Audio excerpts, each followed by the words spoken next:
ओम नमो भगवते वासुदेवाय। ओम नमो भगवते वासुदेवाय। नारायणं नमस्कृत्यं नरं चैव नरोत्तमं देवीं सरस्वतीं व्यासं ततो जयमुदीरये। नष्टप्रायेषु अभद्रेषु नित्यं भागवत सेवया भगवती उत्तमश्लोके भक्तिर्भवति नैष्टिकी। मुखं करोति वाचलं पङ्गुलङ्घयते गिरिं यत्कृपातमहं वन्दे श्रीगुरुदीनतारिणं श्रीचैतन्यैश्वरं श्रीपरमानन्दमाधवं। हरि ओम तत्सत् हरि ओम तत्सत् हरि ओम तत्सत्। हरे कृष्ण। प्रातः काल में श्रीमद् भागवतम के सत्र में सभी भक्तों का स्वागत है। आज चर्चा के विषय स्कंद 3 अध्याय 7 श्लोक संख्या 41 और 42 से। अध्याय का नाम विदुर द्वारा अन्य प्रश्न। ये अंतिम श्लोक है, कल से दूसरा अध्याय शुरू होगा। आज के श्लोक वास्तव में बहुत महत्वपूर्ण। हम इसका प्रश्न बहुत दिन से पहले खोज रहे थे कि वास्तव में दान करने कौन सा दान सर्वश्रेष्ठ है। दान में भी बहुत कंफ्यूजन था, लेकिन जब मैंने ये श्लोक पढ़ा तो इस श्लोक में पूरा 100% कंफर्म हो गया कि दान वास्तव में क्या है और कौन सा दान सर्वश्रेष्ठ दान है। ये श्लोक में पूरा एकदम मैत्री मुनि बता रहे हैं। विदुर जी बता रहे हैं, मैत्री मुनि से पूछ रहे हैं, लेकिन विदुर जी बता रहे हैं मैत्री जी को। यहाँ पर वैसे प्रश्न पूछ रहे हैं, लेकिन जितने उत्तर पूछेंगे वो तो भगवान के बारे में बताएंगे। तो भगवान के बारे में बताने से पहले विदुर जी बता रहे हैं कि आप जो दे रहे हैं कोई साधारण कार्य नहीं है। आप जो हमको उत्तर देने वाले हैं ये कोई साधारण कार्य नहीं है, ये भी बहुत बड़ा दान है। इस श्लोक में महत्व बताए हैं, तो हम उच्चारण करने का प्रयास करेंगे। सर्व वेदाश्च यज्ञाश्च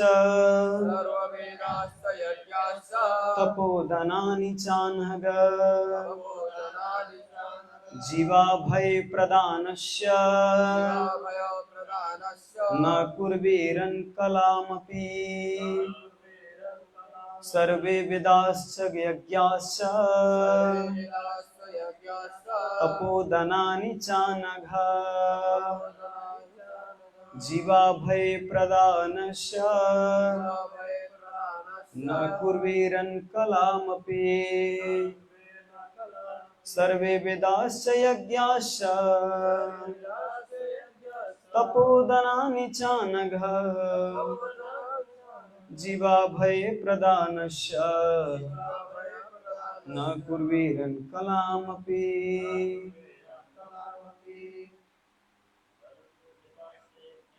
सर्वे वेदाश्च यज्ञाश्च तपोदनानि चानघ जीवाभय प्रदानस्य न कुर्वीरन् कलामपि। धन्यवाद। शब्दार्थ अनुवाद तात्पर्य दिए हैं। ऐसी भक्ति वेदांत स्वामी श्री प्रभुपाद की जय। सर्वे सभी तरह के वेदाह वेदों के विभाग च भी यज्ञाः यज्ञ च भी तप तपस्याएं दानानि दान च तथा अनघ हे निष्क्लुष जीव अभय भौतिक पीड़ाओं से मुक्ति प्रदानस्य ऐसा आश्वासन देने वाले का नहीं कुर्वीरन बराबरी की जा सकती है कलाम अंशतः भी अपि निश्चय ही। हे अनघ, इन सारे प्रश्नों के आपके द्वारा दिए जाने वाले उत्तर समस्त भौतिक कष्टों से मुक्ति दिला सकेंगे। ऐसा दान समस्त वैदिक दानों यज्ञों तपस्याओं से इत्यादि से बढ़कर है। तात्पर्य, सबसे बड़ा दान है, सामान्य जनों को संसार की चिंताओं से मुक्ति दिलाना, ऐसा केवल भगवान की भक्तिमय सेवा संपन्न करने से ही हो सकता है। ऐसा ज्ञान अनुपमेय है। वेदों के ज्ञान का अनुशीलन करना, यज्ञ करना तथा दान देना, ये सभी मिलकर भक्ति से प्राप्त होने वाली तथा संसार की पीड़ा से मिलने वाली शांति के एक अंश के भी तुल्य नहीं है। मैत्रेय की दान से न केवल विदुर लाभान्वित होंगे, अपितु अपनी वसुधामयी प्रकृति के कारण यह दान सभी कालों में अन्य सबों का उद्धार करेगा। इस तरह मैत्रेय अमर है। श्रील प्रभुपाद की जय। ओम ज्ञानतिमिरन्धस्य ज्ञानाञ्जनशलाकया चक्षुन्मीलितं येन तस्मै श्रीगुरुवे नमः। श्रीचैतन्यमनोभीष्टं स्थापितं येन भूतले स्वयं रूप कदा मह्यं ददाति स्वपदान्तिकम्। वन्देऽहं श्रीगुरो शिवतापदकमलं श्रीगुरु वैष्णवांश श्रीरूपं साग्रजातं सगन रघुनाथान्वितं तं सजीवं साद्वैतं सावधूतं परिजनसहितं कृष्ण चैतन्य देवं श्री राधा कृष्ण पदान सगन ललिता श्री विशाखान्वितां च। हे कृष्ण करुणा सिंधु दीनबंधु जगतपते गोपेश गोपिका कांत राधा कांत नमस्तुते। तप्त कांचन गौरांगी राधे वृंदावनेश्वरी वृषभानुसुते देवी प्रणमामि हरि प्रिये। वाञ्छाकल्पतरुभ्यश्च कृपा सिन्धुभ्येव च पतितानां पावनेभ्यो वैष्णवेभ्यो नमो नमः। नमो विष्णुपादाय कृष्णपृष्ठाय भूतले श्रीमते भक्तिवेदांत स्वामीति नामिने। सरस्वती देवे गौरवाणी प्रचारिणे निर्विशेष शून्यवादी पाश्चात्य देश तारिणे। जय श्री कृष्ण चैतन्य प्रभु नित्यानंद श्री अद्वैत गदाधर शिवासादि गौर भक्तवृंद। हरे कृष्णा कृष्ण कृष्ण हरे हरे, हरे राम राम राम हरे हरे। हरे कृष्ण। श्रील प्रभुपाद की जय। तो आपने तात्पर्य भी सुना, अनुवाद भी सुना, श्लोक भी सुना, सब कुछ सुना। इसमें से आप क्या निष्कर्ष निकाला कि सबसे बड़ा दान क्या है? गीता दान, कोई भागवतम दान कहेगा, कोई सोना दान कहेगा, है कोई कन्या दान कहेगा। सबका अपना अपना अलग अलग दान। दान का बहुत टाइप्स होता है, बहुत अलग अलग वेराइटीज है दान का। लेकिन सिंपल प्रश्न हम समझ सकते हैं, संसार के कोई भी वस्तु हमें शांति नहीं दिला सकता, कोई भी वस्तु। और सबसे बड़ा वो दान वो है जिससे आपको शांति दिलाए, जिससे आप संतुष्ट हो सके, है ना। आप कन्यादान करो, फिर बाद में जाके अगर वो कुछ हुआ तो फिर आप संतुष्ट नहीं हो, है ना। आप धन दान करो, बाद में पता चला ये धन कहीं गलत जगह पे चला गया, तो फिर भी आप संतुष्ट नहीं हो। आप ज्ञान भी लिया स्कूल में जाके, सारा ज्ञान लिया, लेकिन ज्ञान लेके भी बाद में जाके फ्रस्ट्रेशन आता है ना। मैं कमा नहीं पा रहा हूँ, नौकरी नहीं लग रहा है, जितना हमारी इच्छाएं हैं वो इच्छाएं के अनुसार मैं काम नहीं कर पा रहा हूँ। तो सब इच्छाएं, सब ये जितने हमारे अंदर है, ये सब हमको कभी सेटिस्फाई होने नहीं देता, कभी संतुष्ट नहीं होने देता। तो बहुत दान के प्रकार हैं, तो शास्त्र में बताया गया। आज तो वास्तव में बहुत डिटेल में दान के तत्व, वास्तव में दान तत्व है क्या, है ना। तो ये पद्म पुराण से आदत है। दान के 6 अधिष्ठान होते हैं, मंतव्य 6 तरीके से मन स्थिति से दान देते हैं लोग। तो पहला दान होता है धर्म, दूसरा अर्थ, तीसरा काम, और 4वां लज्जा के साथ, और 5वां हर्ष के साथ, और 6ठा भय के साथ। ये 6 प्रकार से दान देते हैं लोग। ये दान के मनस्थिति है, मैं प्रकार नहीं बता रहा हूँ, मनस्थिति। किस मनस्थिति से देता है? तो पहला है धर्म। कितने लोग धर्म से दान देते हैं अपना कर्तव्य समझ के, है कि हाँ ब्राह्मणों को दान, वैष्णवों को दान देना चाहिए, मंदिर में मंदिर बनाना चाहिए, ये अपना धर्म के ऊपर अपना कर्तव्य समझ के दान देते हैं, धर्म। दूसरा अर्थ है, कितने लोग दान क्यों देते हैं कि ये दान डाल के फिर डबल दान आए हमको, है ना, ज्यादा पैसा आए इसे। आपको पता है तिरुपति बालाजी में इतना पूरा कंफर्म रहता है, पहले से फिक्स रहता है, अगर इतना करोड़ दान नहीं उठा तो पुजारी लोग फास्टिंग बैठते हैं वहां पे पैसा उठना उनका पूरा लक्ष्य होता है तिरुपति बालाजी में। और वहां पे व्यापारी लोग, मारवाड़ी लोग दान भी करते हैं इसीलिए कि वहां पे ज्यादा से ज्यादा हमको डबल आए से। अभी भी तिरुपति बालाजी में बहुत दान आता है, संसार के सबसे बड़ा मंदिर और सबसे बड़ा दान देने वाला मंदिर तिरुपति बालाजी, उसमें करोड़ों अरबों में दान आता है एक दिन में। हाँ एक दिन में, मैं एक वहां पे सोने का होता है भगवान का सब कुछ सजावट, क्योंकि वहां पे जितना दान देते हैं उसका डबल आता है। हाँ आता है, ये विश्वास, वहां पे जाएंगे तब पता चलेगा ना। 4-5 दिन तक लाइन लगना पड़ता है दर्शन करने के लिए। गए हैं कोई तिरुपति बालाजी? नहीं, तिरुपति 4-5 दिन बालाजी में लाइन लगना पड़ता है केवल एक क्षण, सेकंड के लिए।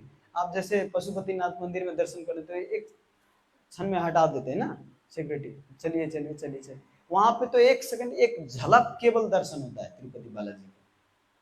तो वहां पे संकल्प करते हैं, कितने लोग बाल मुंडवाते हैं, कितने लोग दान करते हैं, संकल्प लेके दान करते हैं तो उसका डबल दान आता है। तो ये अर्थ, अर्थ पाने के लिए दान देते हैं, पैसा दान करते हैं। मंदिर में भी कितना लोग दान करते हैं कि दान करेंगे तो और ज्यादा पैसा आए, है ना। तो ये अर्थ पाने के लिए कितने लोग दान करते हैं। तीसरा है काम।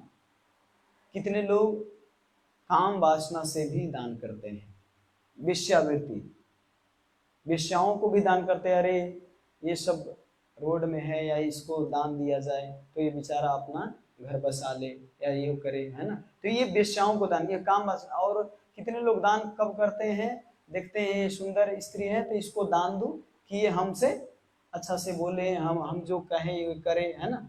तो ये भी दान के एक अलग है ना। तो ये मनस्थिति, काम वासना से भी दान करते हैं कितने लोग। चौथा है लज्जा से। लज्जा से कितने लोग दान करते हैं। आज ज्यादातर मड़वारी परिवार में होता है, ये 15,000 दान दिया तो मैं कितना, मैं तो 10,000 दूंगा तो मेरा बेइज्जती होगा, इसीलिए वो 15 दिया तो मैं 20, वो 50 दिया तो मैं 1 लाख, उससे डबल। कभी कल गीता दान होता है तो मैं 100 दान किया तो मैं 500 दान। एक बार लाल गोविंद प्रभु जी अग्रवाल भवन में कथा करने आए थे, यहाँ नेपाल में ही, काठमांडू में। तो बोले कि जो दान सबसे ज्यादा गीता दान करेगा उसको अपना मैं चादर दूंगा, अपना गमछा उतार के। तो इस पर सब 50 से शुरू हुआ, 50, 100, 150, 200, 300, 400, 1500 तक भगवत गीता का दान हुआ। क्योंकि उसमें सबको लगे अगर उतना दान नहीं किया तो लज्जा की वजह। वैसे भगवत गीता का दान है, अच्छा दान है, लेकिन फिर भी लज्जापूर्ण एक दान है कि अगर मैंने इतना दान नहीं दिया था हमारी बेइज्जती होगी, या वो इतना दे रहा है तो मैं, प्रभु जी अब जैसे आप सब रसीद काटने जाओ, आप कितना दान दिए, 1500, वहीं पर दूसरा लोग रहेगा तो वो कहेगा मैं तो 100 रुपया दूंगा, तो उसको लाज लगता है ना कि तो वो 1500 दिया था, ठीक है हमारा भी 1500 लिख दीजिए, है। तो ये एक लज्जा से मनस्थिति है, अधिष्ठान है ना, मनस्थिति, उस लज्जापूर्ण से दान देते हैं।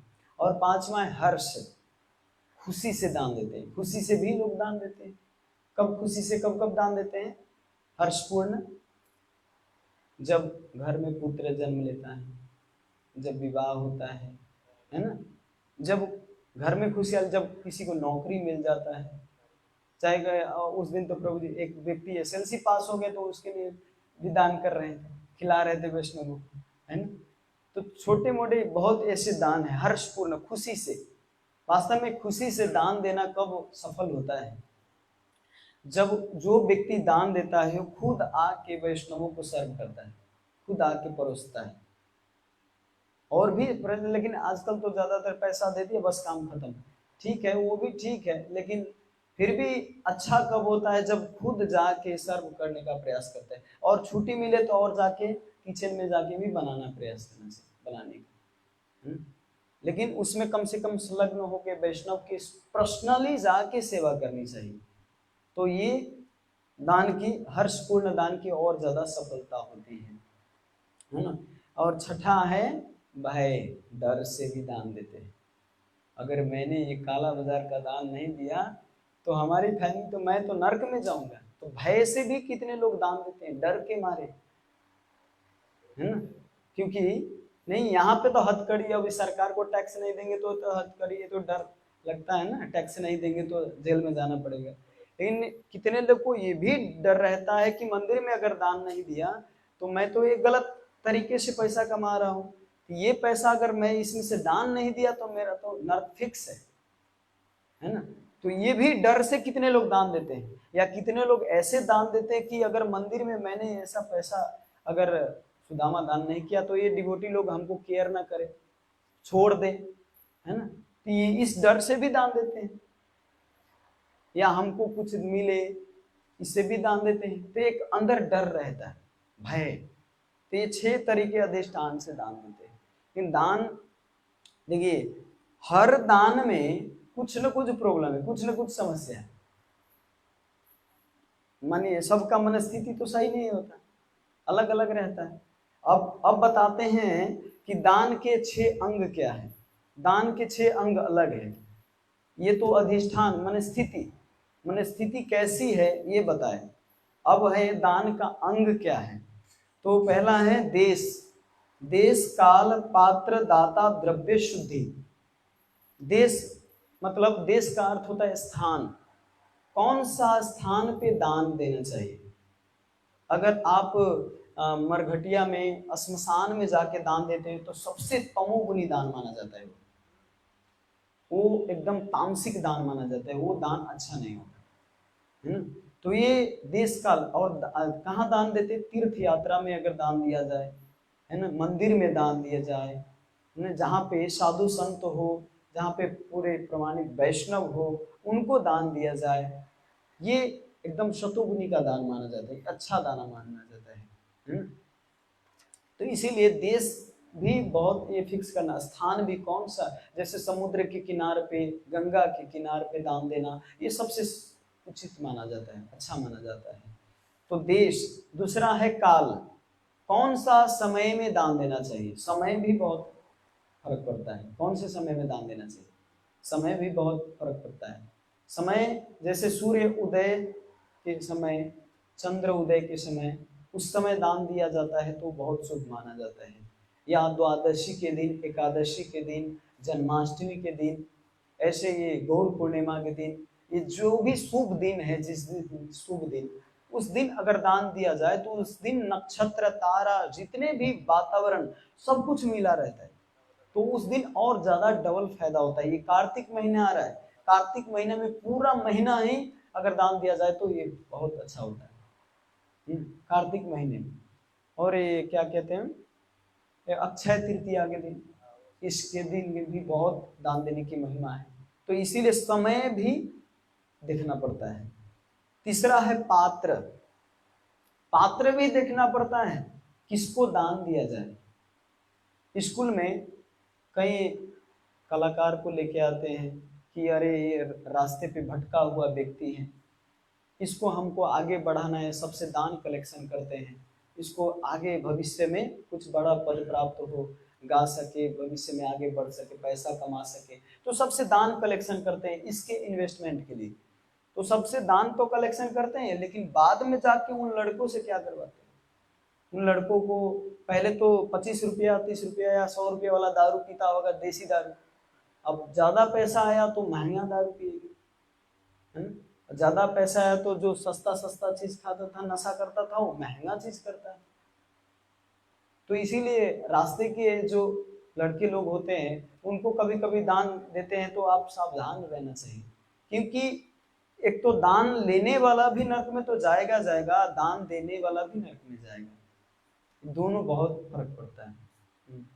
तो इसीलिए कभी कभी हमको पात्र देखना पड़ता है, ये व्यक्ति वास्तव में कहाँ पे खर्च करेगा, इसको मैं दान दूंगा तो भगवत सेवा में खर्च करेगा कि अपने इंद्रिय तृप्ति में खर्च करेगा, यानी ये सब देख के दान देना चाहिए। क्योंकि हम हर चीज में परखते हैं, ऐसे थोड़ी इतना तो ज्ञान होना चाहिए, जैसे बच्चे को नाम लिखाते हैं तो कौन सा स्कूल अच्छा है हम चेक करते हैं, है ना। ऐसे नहीं कि जिस जो जो स्कूल मिला उसी में नाम लिखा लेते हैं, सब कुछ चेक करते हैं, कौन सा स्कूल अच्छा है उसमें नाम लिखाते हैं।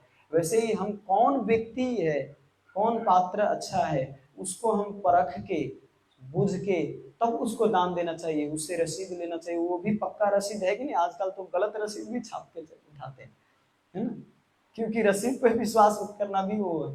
तो इसीलिए आपका अधिकार है चेक करने का, इसमें कोई भी गलत नहीं है कि आप इतना दान देने में चेक कर रहे हैं। हाँ, आप चेक कर फोन करो कि वास्तव में ये सही जगह पे जा रहा है कि नहीं, क्योंकि आपका दान जहाँ पे देते हैं ये बहुत मैटर करता है कि वो व्यक्ति दान सेवा कहाँ में यूज करता है, कौन सी जगह पे यूज करता है ना।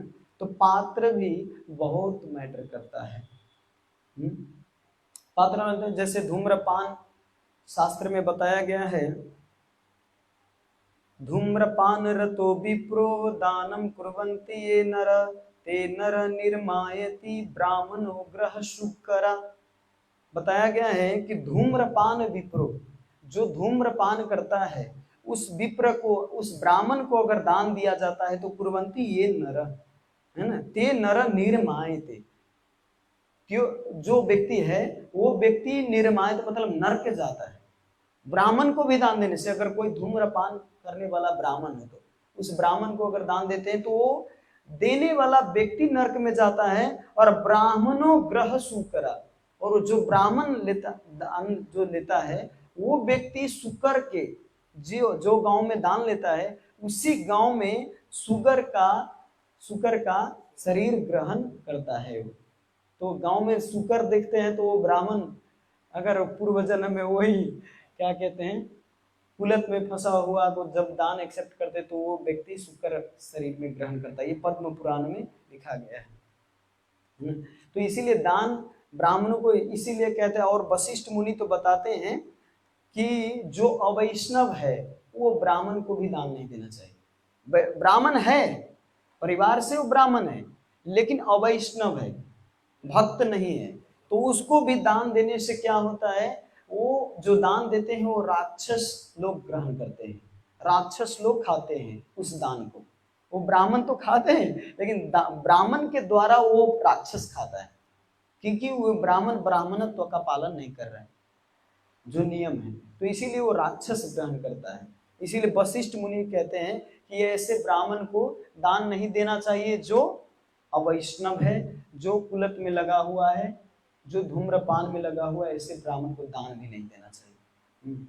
तो ब्राह्मण भी जैसे 4 प्रकार के, जैसे ब्राह्मण क्षत्रिय वैश्य शूद्र, ये 4 आश्रम हैं। ये चारों आश्रम में अलग अलग प्रकार से दान होता है। ब्राह्मण जो है तो ब्राह्मण कैसे दान देता है, अगर ब्राह्मण परिवार में हो आप तो दान कैसे देंगे, तो उनका दान शुद्ध दान होता है ब्राह्मण का। वो खुद जब दान मांग के लाता है, दान मांग के लाता है, वो दान में से जो अपना रखे अपने परिवार पालन के लिए, और जो उबर गया वो दान में दे देता है, उसका शुद्ध दान माना जाता है ब्राह्मणों का दान। और क्षत्रिय का दान क्या होता है शुद्ध, वो युद्ध में जब लड़के लाते हैं, युद्ध करके लाते हैं, जैसे किसी देश पर वो पूरा धावा बोल दी, देश को जीत लिया, तो इस देश के संपत्ति लाके अगर वो ब्राह्मणों को दान करता है, वैष्णवों को दान करता है, तो वो दान एकदम शुद्ध माना जाता है, क्योंकि क्षत्रिय का अधिकार है युद्ध करने का, है ना। तो युद्ध करके जो दान लाया गया है वो एकदम शुद्ध माना जाता है क्षत्रिय के लिए। वैश्य, वैश्य का धन शुद्ध कौन माना जाता है, जो वैश्य परिवार में है, वो व्यापार है, व्यापार करके जो सत्य धर्म से, सही धर्म से धर्म करके व्यापार करके जो धन कमाता है, उस व्यापार से अगर दान किया जाता है तो वो फिर शुद्ध माना जाता है, उस व्यक्ति का धन शुद्ध माना जाता है। और शूद्र शास्त्र में बताया गया जो वो सैलरी लेके काम करता है उसको शूद्र बताया गया है। तो वो सैलरी के पे काम करने वाला जो दान करता है तो वो शूद्र का पैसा शुद्ध माना जाता है, क्योंकि सैलरी से जो भी कमाता है कहीं भी कुछ में भी, तो वो अपने मेहनत की कमाई से अगर कोई दान देता है तो वो भी शुद्ध माना जाता है। दान में भी कई प्रकार है, जैसे जल दान, स्वर्ण दान, गीता दान, ग्रंथ दान, ज्ञान दान, बहुत दान है। तो दान में कई प्रकार है। देखिए लौकिक, और इस दान करने से लौकिक और पारलौकिक फल मिलता है। इसको दान करने से जो अभी जिस तरीके से दान का महिमा है, तो उस महिमे के अनुसार से दान के तरीका है, उस तरीके के अनुसार से अगर दान किया जाए तो लौकिक और परलौकिक फल देता है।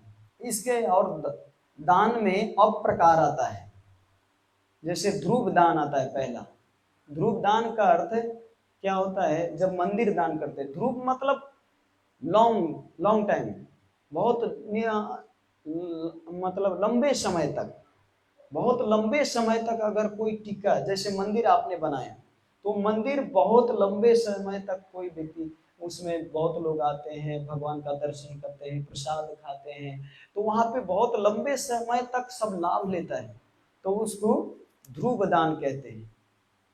जैसे आपने स्कूल बनाया तो स्कूल में लंबे समय तक विद्यार्थी लोग पढ़ते हैं, उसमें अपना लाभ उठाते हैं, तो उसको भी ध्रुव दान कहते हैं। जैसे आपने वृक्ष रोप दिए, वृक्ष रोपा और रोपाई करके उसमें क्या कहते हैं, चौतारी जैसा बना देते हैं ना, तो पे हजारों लोग वहां पे बैठ के आराम करते हैं, आते हैं जाते हैं, जितने यात्री लोग वहां पे बैठते हैं तो वो आराम करते। तो इतना बताया जाता है जितने उस पेड़ में पत्ता है, जितने पत्ते हैं उतने वर्ष तक स्वर्ग में वो रह पाता है, जितना पत्ता है उतना, तो जितना दिन तक रहता है उतना दिन तक। तो बहुत बड़ी महिमा है, वृक्ष बना के अगर चौतारा करते हैं तो ये सब लौकिक दान है, स्वर्ग तक प्राप्त कर सकते हैं। मैं कंक्लूजन में लास्ट में आऊंगा, है ना, दान की वास्तव में अंतिम में दान वास्तव में है क्या। अब दूसरा होता है त्रिक दान।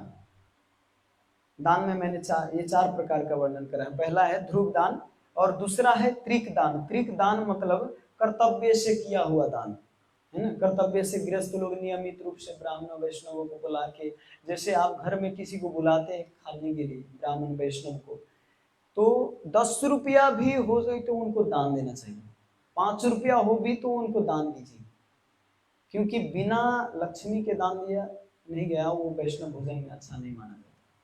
आपके पास 1 रुपया भी कम से कम उनको दे ही दीजिए लक्ष्मी दान, तब जाके वो खिलाया हुआ दान सफल माना जाता है। 10 रुपया 5 रुपया आपके सामर्थ्य। इसीलिए हमारे स्कूल में बहुत सिखाया जाता है कि आप कितना दान देते हैं वो मैटर नहीं करता, आपके पास कितना है ये बहुत मैटर करता है ना। आपके यहाँ पे कोई 50,000 रुपया दान करता है तो अरे बाप रे, 50,000 रुपया दान किया। 50,000 कुछ नहीं, वो समुद्र में से पानी एक एक क्या कहते हैं, एक मुट्ठी पानी लेके लेने जैसा है। जिसके पास अरबों का संपत्ति है वो 50,000 दान करे तो कौन सी बड़ी बात है ना। तो इसीलिए भगवान ये नहीं देखते कि आप कितना दान देते हैं, आप कितना रखे हैं वो देखते हैं, आपके पास कितना है उसके अनुसार। जैसे आपका पास 50,000 है तो आप 5,000 हजार देते तो वो भी आपके लिए बहुत बड़ी बात है। लेकिन करोड़ों का संपत्ति है, 50,000 तो क्या दान है ना। 10 करोड़ 20 करोड़ दीजिए, मंदिर बनाइए, तब वास्तव में आपका दान का वो फल माना जाता है ना। तो ये त्रिक दान में जैसे गृहस्थ लोग का ये कर्तव्य होता है, जिसके पास धन धान्य है वो पूरा अच्छा से दान करना चाहिए। तीसरा है काम्य दान। काम्य दान मतलब कुछ कामना रख के, मैंने पहले भी बताया, कामना रख के, अंदर कामना है कि ये प्राप्त करने की इच्छा, मैं ये दान दूंगा, हे प्रभु मैं आपका ये मंदिर बनवा दूंगा, लेकिन इसके बाबत हमको बेटा हो या बेटी हो, या भविष्य में मैं स्वर्ग में जा पाऊं, या मेरा जितने भी वंशज आए इसके लिए। तो एक कामना, कुछ न कुछ कामना रख के अंदर, तो ये काम्य दान कहा जाता है। अंदर कामना है, इच्छा है पूरा करने की, तो कामना रख के दान दिया जाता है, तो उसको काम्य दान कहते हैं। 4 में है नैमित्तिक दान। नैमित्तिक दान मतलब 16 संस्कार के दान। जैसे सूर्य संस्कार में भी कभी छोटा बच्चा होता है तो क्या कहते हैं, अन्नप्राशन जब करते हैं तो उस समय भी पैसा देते हैं, तो वो भी इसमें आता है नैमित्तिक दान। नैमित्तिक, एक नैमित्तिक होता है, एक नैतिक होता है। तो नैमित्तिक दान मतलब इस लौकिक लौकिक जो धर्म है उसमें, तो उसको नैमित्तिक दान कहते हैं। षोडश संस्कार के भी जो पढ़ के वैवाहिक दान, कन्यादान, ये सब आता है नैमित्तिक दान में। अब बताया गया है कि इतना दान दे के अब इसका 3 चीज केवल करने से सारा दान का आपका फल नष्ट हो सकता है। ये 3 चीज कभी नहीं करना चाहिए, और ज्यादातर यही होता है। 3 चीजें, त्रिविधम नाशनम, यहाँ पे एक श्लोक आया है कि ये 3 चीज जो करता है, हाँ, चतुर्प्रकारम त्रिविधम त्रिनाशनम उच्यते, कहते हैं ये 4 प्रकार, तो मैंने आपको बताया 4 प्रकार के दान। त्रिविधम मतलब त्रिविधम मतलब 3 प्रकार के दान, उत्तम, मध्यम, कनिष्ठ। उत्तम दान भी होता है, जैसे उत्तम दान में पड़ता है गीता दान, मंदिर में कन्यादान, ये सब उत्तम दान में माना जाता है। मध्यम दान मतलब अन्न दान, जल दान, ये सब मध्यम दान में पड़ता है। कनिष्ठ दान में पड़ता है जूता दान देना, किसी को चप्पल दान दे दीजिए, है ना, किसी को आप क्या कहते हैं लोहा दान करते हैं, काला कपड़ा में लपेट के और लोहा किसी को दान दे, तो ये सबसे तामसिक ये भी दान माना जाता है ना। छाला दान दे देना, है ना। कभी कभी किसी को दारू दारू दारू आप पीते हैं, दान दारू मेरे तरफ से आपको दान करता है ना। तो ये कनिष्ठ दान माना जाता है, सबसे नीचे लेवल का दान, ये भी दान में ही पड़ता है। अब बताया जाता है कि त्रिनाशनम उच्यते, अब ये 3 चीज करने से ये सब दान का फल नाश हो जाता है। क्या है? पश्चाताप दान। अरे उस समय तो मैंने बोलने को 100 गीता बोल दिया दान में, लेकिन अब 100 गीता अब तो बहुत महंगा पड़ रहा है, यहाँ पे तो 500 का एक गीता बता रहे हैं, बेकार में मैंने 100 गीता बोल दिया। तो ये पश्चाताप जब आता है, ये पश्चाताप आता है तो आपका ये दान दिया हुआ सब नष्ट। आपने किसी को लैपटॉप दान दिया, अंदर पश्चाताप है, अरे मैंने बेकार में इसको ना देके दूसरे को दिया होता तो अच्छा होता। आपने किसी को मोबाइल दान किया, पश्चाताप अंदर आ गया, बस वो फल नाश हो जाता है ना। तो पश्चाताप आते ही, इसीलिए कभी भी बड़ू सोच समझ के दान दीजिए, कंफर्म कर लीजिए मन में, तब जाके दान दीजिए। पश्चाताप देने के बाद पश्चाताप मत कीजिए, है ना।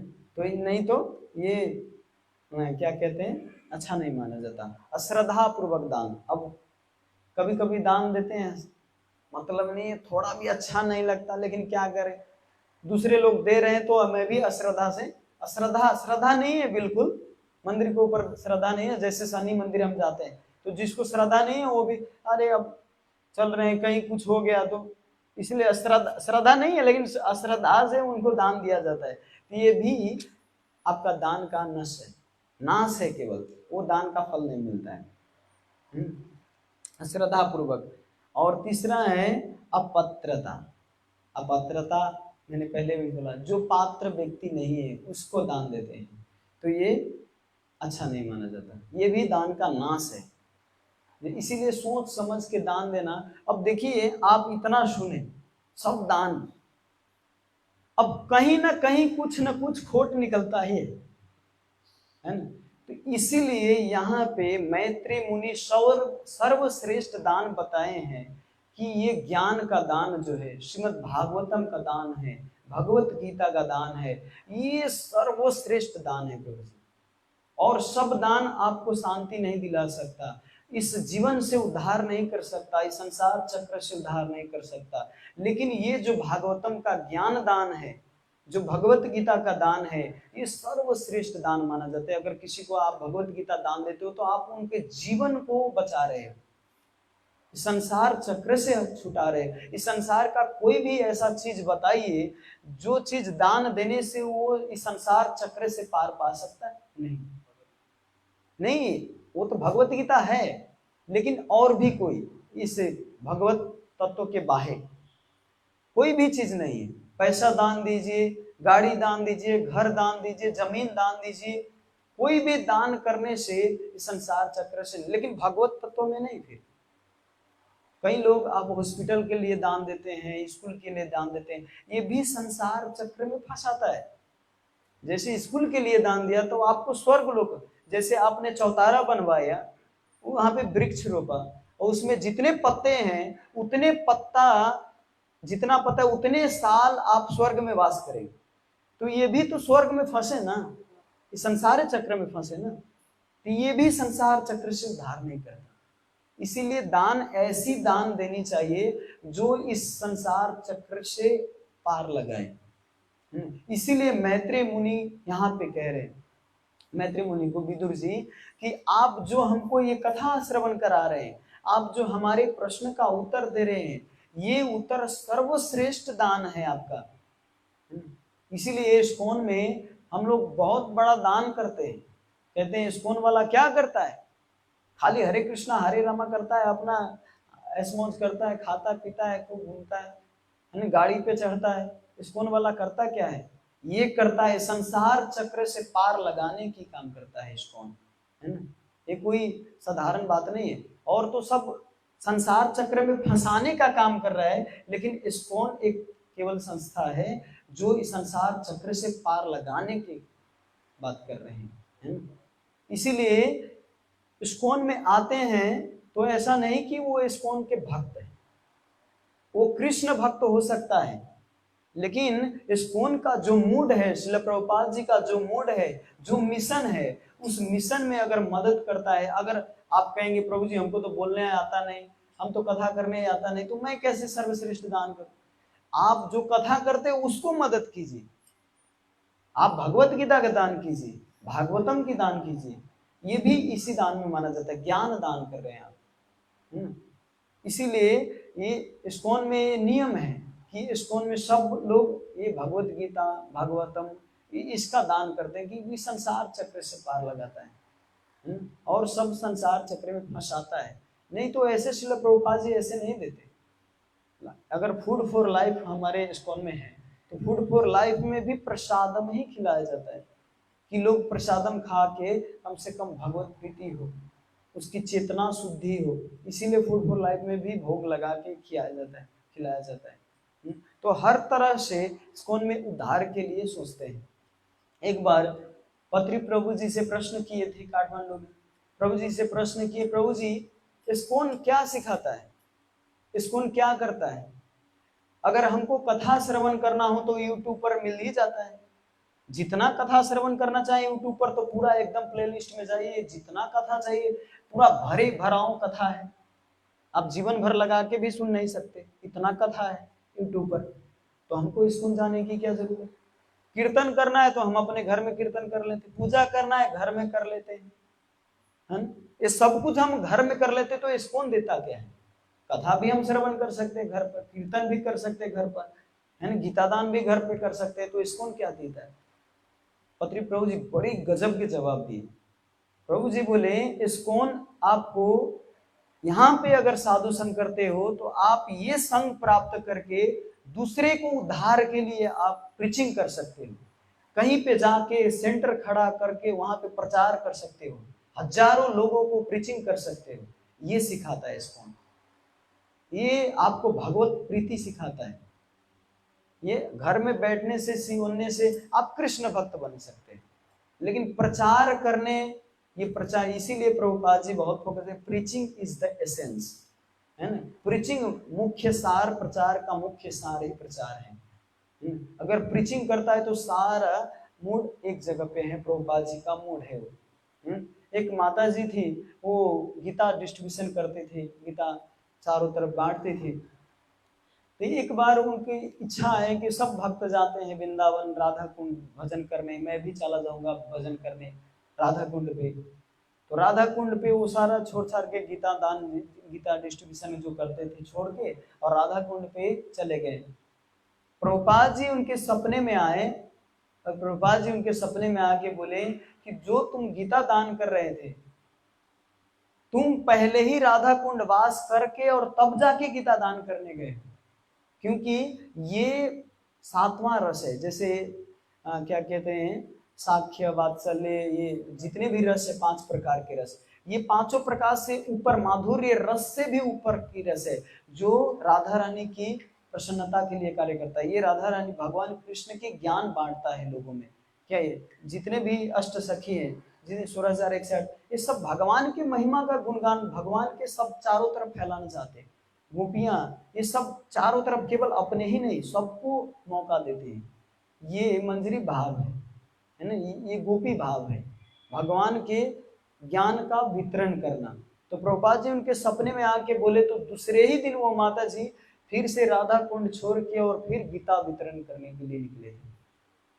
क्योंकि जो भी प्रचार कार्य में है, ये युद्ध भूमि में आया है, ये कोई साधारण व्यक्ति नहीं, लेकिन करे तब, जो करे उसी को योग्यता प्रदान होता है, जो ना करे उसको छोड़ देते, ये साधारण सी बात है।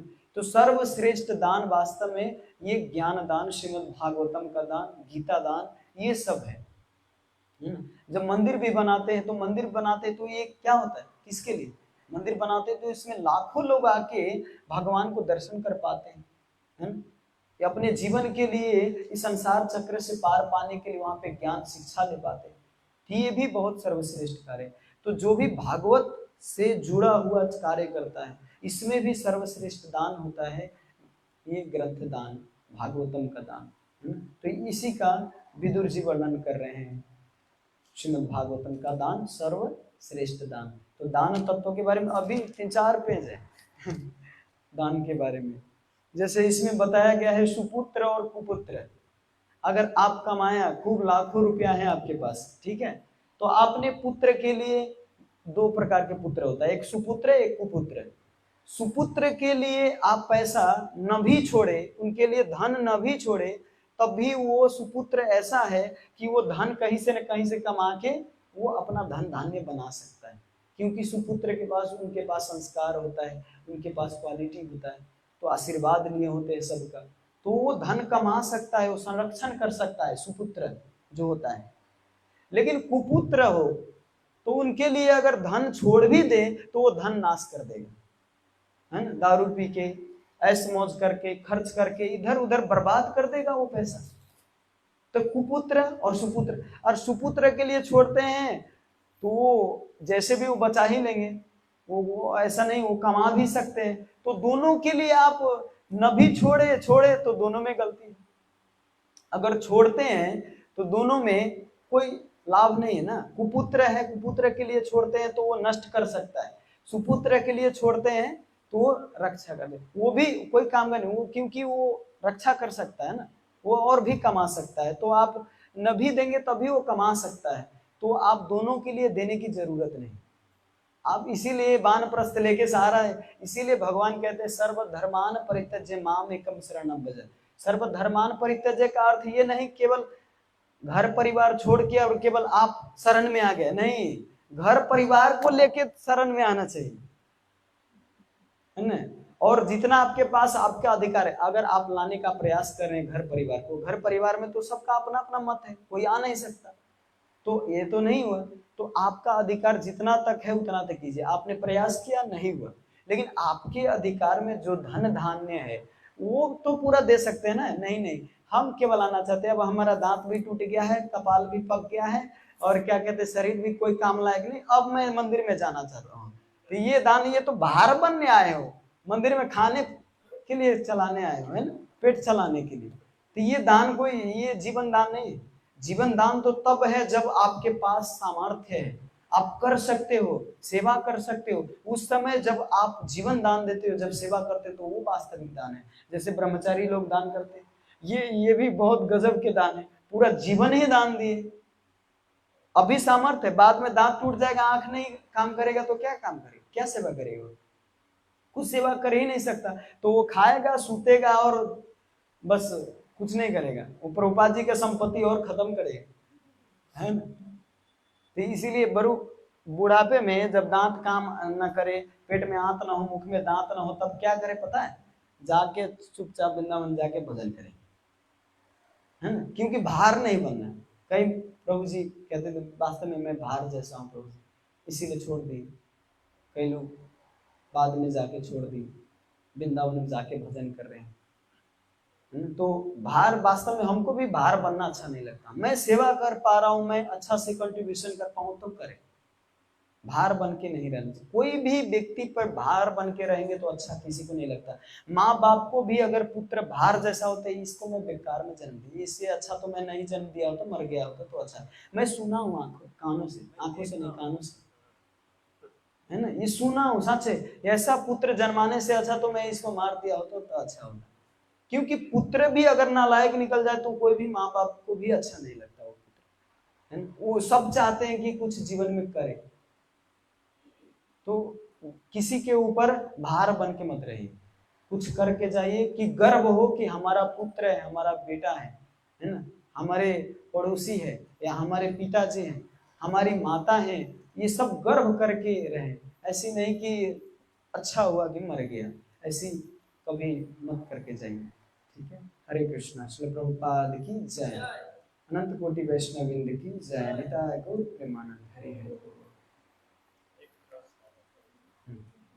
तो अगर अभी जैसे कि आपने ये बताया कि बेटा भार बन जाते हैं, पर अभी तो बहुत सारा ये चल रहा है कि अपने बेटे को पाल के अपना मेहनत करके, पर उसको माँ बाप का घर से निकाल देते हैं बाद में। तो उसको उसका जो माँ बाप है वो कैसे पहचाने कि बाद में मेरा बेटा ऐसा करेगा? प्रभु जी कह रहे हैं प्रश्न कि कोई माता पिता का पुत्र है, संतान है, और वो तो पालन पोषण करके जीवन भर चलाता है, लेकिन उस माता पिता को पता नहीं रहता कि ये बाल बच्चा जाके हमको ही घर से बाद में निकाल देगा। तो ये तो कैसे पहचाने कि ये पुत्र ऐसा है, ये बाद में जाके इसका कर्म वैसा है। इसीलिए इसमें क्या दिया जाता है कि आप का माता पिता का जो कर्तव्य है पुत्र के ऊपर, वो कर्तव्य करें। चाहे वो जाके बाद में नालायक बने, उसका वो क्या कर्म है पता नहीं, उसका क्या क्या क्या प्रारब्ध है पता नहीं। आप माता पिता का जो कर्तव्य है कर्तव्य करें। कर्तव्य करने के बाद भी वो पुत्र अगर नालायक निकल जाता है तो आपका कोई दोष नहीं है ना, वह आप दंड दे सकते हैं उसको। अगर वो माता पिता को ही बाद में निकाल देता है तो उसका भोगना पड़ता है उसको। इसीलिए कोई भी माता पिता को अपने पुत्र के ऊपर, पुत्री के ऊपर आसक्ति नहीं रखना चाहिए।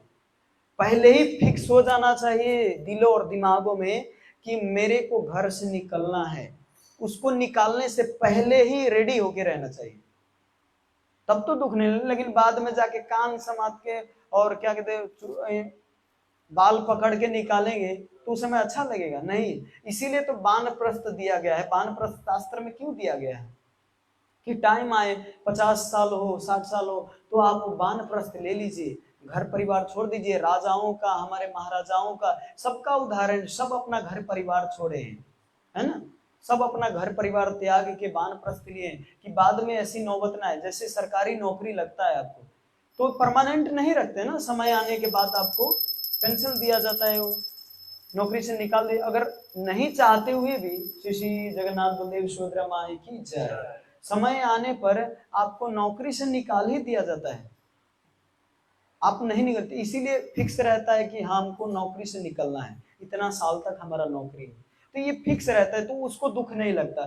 दुख किसको घर से निकालते पता है? जो सच में वो माता पिता जाने नहीं होते, अज्ञानी माता पिता, वो पुत्र के ऊपर, अपना संपत्ति के ऊपर आसक्ति बनाए रखता है। वास्तव में भगवान अपने पुत्र के द्वारा उसको निकालते हैं। सच में ये गुह्य बात है। कभी कभी ये गुह्य बात कब है? क्योंकि वो पहले से शास्त्र का ज्ञान नहीं लिया, खुद बेटे को भी ज्ञान नहीं दिया शास्त्र का, और दोनों तरफ अज्ञानी, तो दोष किसका? दोष किसका? इसमें तो पूरा फ्रैंक है ना। इसका मतलब तो यही हुआ कि जैसे भगवान ने बताया कि जाको राक्षस साया मार सके ना कोई, तो जो उसका बेटा अपने माँ बाप को घर से निकाल रहा है, तो इसका मतलब वो भगवान का ही आशीर्वाद होगा। भगवान एक तरीका से, देखिए इसमें कई बातें हैं, लेकिन भगवान एक तरीका से उस माता पिता को आसक्ति न बनाए रखने के लिए, कम से कम बाहर निकालने पर वो माता पिता तो भगवान को आश्रय तो ले गए। वो जाके निकलने के बाद वो क्या कहेंगे? हे भगवान, हमारा पुत्र ऐसा नालायक हो गया, हमको शरण में लीजिए। वो कहीं जाके मंदिर में रहता है, कहीं जाके अब देखिए ये पराकाष्ठ है, नहीं निकालना चाहिए, लेकिन भगवान भी कभी कभी ये सिखाने के लिए निकालते हैं। ये इनडायरेक्ट रूप से अपना कर्म ही भोगते हैं, क्योंकि आपने शास्त्र का ज्ञान दिया नहीं, उस पुत्र को तो भोगना पड़ेगा, क्योंकि उसको पता है, तो दोनों को पाप लगेगा, निकालने वाले को भी और जो निकलता है दोनों को। अब ये देखने में बहुत, सुनने में भी बहुत विडम्बनी की बात लगता है, दुख की बात लगता है कि माता पिता को निकाल देना ये कैसे सही हो सकता है, लेकिन एक तरीका से सही भी है। नौकरी में कोई भी नहीं निकलना चाहते तो उसको कान पकड़ के निकालते हैं, धक्का दे के निकाल देते हैं, निकलो निकलो तुम्हारा समय हो गया, है ना। तो ये तो साधारण बात है। तो इसीलिए समय आने से पहले अपने ही खुद फिक्स हो जाना चाहिए। मंदिर में भी आते हैं तो फिक्स हो जाना चाहिए कि हमारा लिमिट कितना है, हमारा अधिकार कितना है ना। ये सब अपने ये ज्ञान लेके रहिए, इसके बारे में बूझिए समझिए, नहीं समझेंगे तो दुख तो लगेगा। स्कूल में भी जब टीचर लोग अंतिम समय में जब रिटायर होते हैं तो रोते हैं, क्योंकि सारे विद्यार्थियों पे आसक्ति बन जाता है उसको।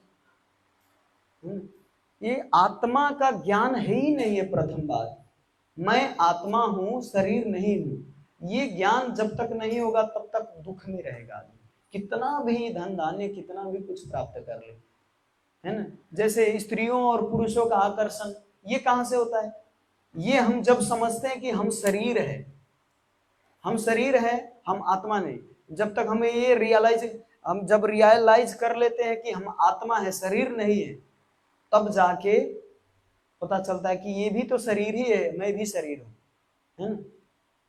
और ये बाद में ये तो शरीर क्या कहते हैं नष्ट हो जाएगा, इसका भी शरीर नष्ट हो जाएगा, मेरा भी शरीर नष्ट हो जाएगा, ये भी आत्मा मैं भी आत्मा, तो एक दिन तो ये शरीर भी और ये रूप भी नष्ट हो जाएगा। तो ये जब पता होता है तो आसक्ति नहीं बनती, लेकिन जब हम रूप के ऊपर, जब छाला के ऊपर, एक डेकोरेशन के ऊपर जाते हैं तो हम आकर्षण होते हैं। बड़े बड़े ऋषि मुनि लोग, बड़े बड़े सन्यासी लोग इसी से तो इसी ज्ञान से तलवार से काटे हैं।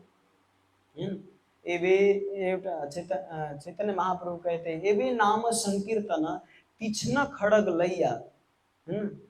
ये खड़ग है, जो ज्ञान का खड़ग है, मतलब खड़ग मतलब तलवार है ना, काटने के लिए।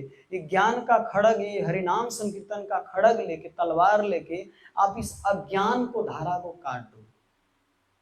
तो यही उपाय है और कोई उपाय नहीं तो बार बार ऐसे ही अज्ञान में फंसते रहेंगे।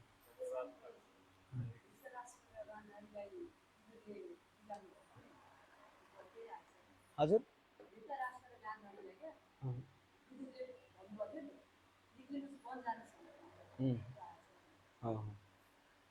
अन्तिममा त्यही हुन्छ अफकोर्स।